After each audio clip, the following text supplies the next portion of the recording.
एक घना और हरा भरा जंगल था जहां हर तरह के जानवर, पक्षी और कीड़े मकोड़े रहा करते थे। हर सुबह पक्षियों की चहचहाहट से जंगल गूंज उठता और हर शाम पेड़ों के बीच से छनकर आती रोशनी एक खूबसूरत नज़ारा पेश करती।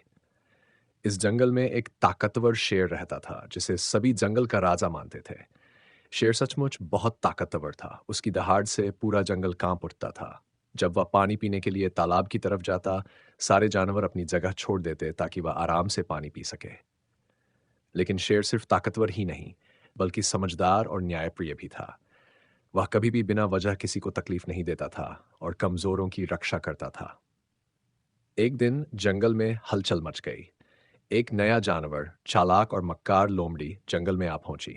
शुरुआत में तो सभी जानवरों ने उसे खुशी खुशी स्वागत किया, लेकिन जल्द ही उसकी चालाकियों का सबको पता चल गया। वह जानवरों को आपस में लड़ाने लगी ताकि खुद को फायदा पहुंचा सके।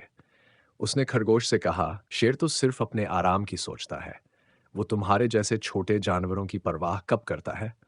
उधर हिरण से बोली, शेर को तो बस शिकार की पड़ी है, तुम्हारी आजादी तो गई। धीरे धीरे जंगल में शेर के खिलाफ बेचैनी फैलने लगी। जानवरों को शक होने लगा कि शायद शेर वाकई स्वार्थी है।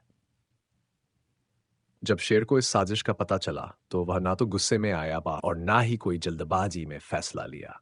उसने जंगल के सभी जानवरों की एक सभा बुलाई। जंगल के बीच में एक बड़ा पेड़ था जिसके नीचे सभी जानवर इकट्ठा हुए। शेर ने शांति से कहा, मैं हमेशा इस जंगल का रक्षक रहा हूं। जो भी यहां आया उसे पनाह दी, न्याय दिया। अगर मैंने कभी किसी के साथ ज्यादती की हो तो आज ही मेरा हिसाब किया जाए। तभी हिरण खड़ा हुआ और बोला, शेर महाराज, हम जानते हैं कि आपने हमेशा हमारी रक्षा की है, लेकिन हाल ही में कुछ बातें सुनकर हमारे दिल में शक पैदा हो गया।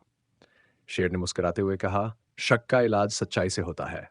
आइए सब सच्चाई को पहचाने। तभी एक बूढ़ा कछुआ बोला, मैंने अपनी पूरी जिंदगी इस जंगल में बिताई है।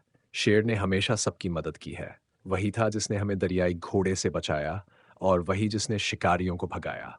हमें ऐसे राजा पर शक नहीं करना चाहिए, बल्कि उसका साथ देना चाहिए। जानवरों को अपनी गलती का एहसास हुआ। वे समझ गए कि लोमड़ी की बातें झूठ और फसाद फैलाने वाली थीं। सबने शेर से माफी मांगी और दोबारा उस पर विश्वास जताया। लोमड़ी, जो दूर एक पेड़ के पीछे छिपकर सब कुछ सुन रही थी, शर्मिंदा होकर जंगल छोड़कर चली गई।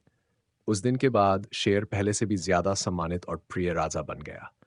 जानवरों ने भी एक सबक सीखा कि सुनी सुनाई बातों पर यकीन नहीं करना चाहिए और हमेशा अपने नेता को समझदारी से परखना चाहिए।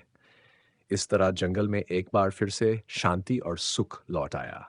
शेर हर रोज अपनी प्रजा के बीच घूमता, उनकी समस्याएं सुनता और न्याय करता। वह एक सच्चा राजा था, ना सिर्फ ताकतवर, बल्कि दयालु और दूरदर्शी भी।